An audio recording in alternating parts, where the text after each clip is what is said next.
4 জন নিহত হয়েছেন, পরে দেখলাম রাতে সন্ধ্যার পরে 9 জন গুলিবিদ্ধ, অসংখ্য আহত।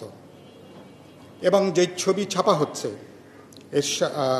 হাসিনা স্বৈরতন্ত্রের আমলে আইনশৃঙ্খলা রক্ষাকারী বাহিনী অথবা আওয়ামী লীগের, ছাত্রলীগের সশস্ত্র ক্যাডাররা যেভাবে নির্যাতন করেছে, বুটের তলায় যে পিষ্ট হয়েছে, কালকে যে ছবি আমার একজন সামরিক বাহিনীর সদস্যের এবং তাদের বুটের নিচে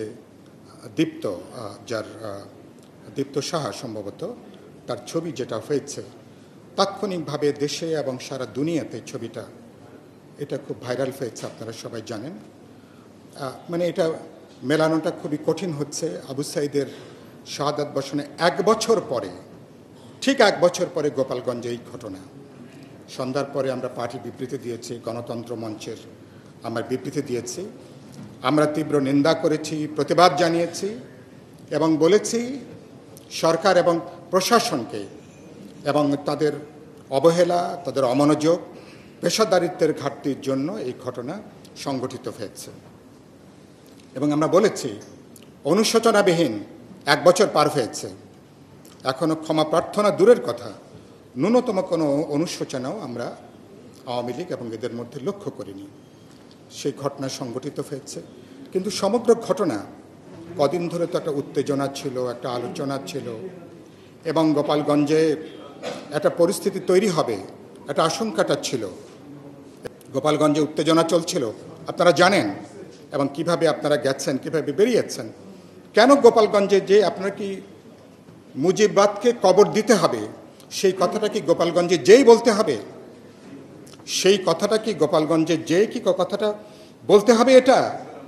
এবং আমি সাক্ষ্য দিচ্ছি, এখানে যারা বসে আছেন এই সারিতে, আমি গত 75-এর পরে আওয়ামী লীগ নিজেই তো যদি মুজিববাদ বলে কিছু থাকে, আওয়ামী লীগ নিজেই এটাকে তারা একভাবে তারাই কবর দিয়েছে, তারা এটাকে পেছনে নিয়ে গেছে, তারা এটাকে মুছে ফেলেছে।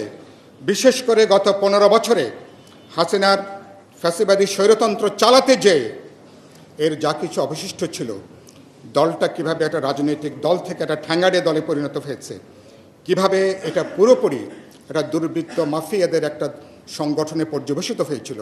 আমি তো মনে হয় প্রায় 100 বক্তৃতা করেছি গত বছরে কেবলমাত্র মানে এটার উপরে। তো সেখানে এই বিষয়গুলো একটু বিবেচনার মধ্যে নেওয়া দরকার, যে আপনি যেখানে আমরা যাচ্ছি সেই মাটি, মানুষ, তার সংবেদনশীলতা, তার মনস্তত্ত্ব, তার জায়গাটা। গোপালগঞ্জে তো গেছি, কেন গেছেন আমার বন্ধুরা? গোপালগঞ্জের মানুষের মন তারা জয় করবেন।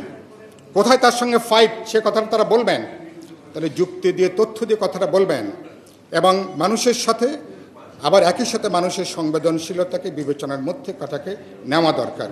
এগুলো আমাদের সবার জন্য সত্য। এটা ঘটনা এখন নেট ফলাফল কি? নেট ফলাফল হচ্ছে আওয়ামী লীগকে নতুন করে ফিরে আসার জমিনটা তৈরি করা হচ্ছে কিনা। উল্টোভাবে আওয়ামী লীগের প্রতি, যে আওয়ামী লীগ 1 বছরে কোনো ক্ষমা প্রার্থনা করেনি, দায় স্বীকার করেনি, যে আওয়ামী লীগের কোনো অনুশোচনাহীন, যার কোনো আত্মদগ্ধতার কোনো ন্যূনতম কোনো বিষয় নাই, পুরনো জমানাকে নতুন করে যে আবার প্রতিদিন যে ডিফাই করছে, যে আবার সেটাকে তারা আবার ওটাকে তাদের মতন করে একটা লজিক তারা দেবার চেষ্টা করছে। গতকালকে আমাদের সমাবেশে বন্নিশিখা জামালি বললেন, আমাদের পার্টি নেত্রী, অভ্যুত্থানকে আওয়ামী লীগ দাঙ্গা হিসাবে তারা আখ্যায়িত করছেন। প্রতিদিন তারা বলছেন গত বছর নাকি দাঙ্গা হয়েছে। গত বছর আমরা কোনো দাঙ্গা করিনি। এই 21 শতাব্দীতে দুনিয়ার বুকে সবচেয়ে বড় গণজাগরণ, সবচেয়ে বড় গণ অভ্যুত্থানের ঘটনা, এর গৌরব গাথা, এটার এখনও বলে শেষ করা যাবে না। আগামী দিনে হয়তো এটা দেখা যাবে। কিন্তু আমি যে কথাটা এখানে বলতে চাইলাম, কোনো কিছুর বিপ্লবের পিছনে প্রতি বিপ্লব হাঁটে, অভ্যুত্থানের পিছনে সবসময় প্রতি অভ্যুত্থান হাঁটে। বাংলাদেশের 53-54 বছর এই ধরনের ঘটনা হয়েছে। মেহেরবানি করে এটা হিসাব বিবেচনার মধ্যে নেওয়া দরকার। আমরা এদেরকে কিভাবে জনবিচ্ছিন্ন করব, ইডিওলজিক্যালি, পলিটিক্যালি, অর্গানাইজেশনালি, কালচারালি, নানাভাবে। রাজনীতিটা আমি বলেছি এটা ওয়ান ডে এবং T20 খেলার ম্যাচ না, এটা 5 দিনের একটা ক্রিকেট ম্যাচের মতন। আসলাম, দেখলাম, জয় করলাম। রাজনীতিটা এরকম না। রাজনীতিটা ধৈর্য, মনোযোগ, মানুষের ইডিওলজিক্যাল, ধর্মীয়, সামাজিক অনেকগুলো গঠন, মনস্তাত্ত্বিক জায়গাটা বিবেচনা করে এগোনোর প্রশ্ন।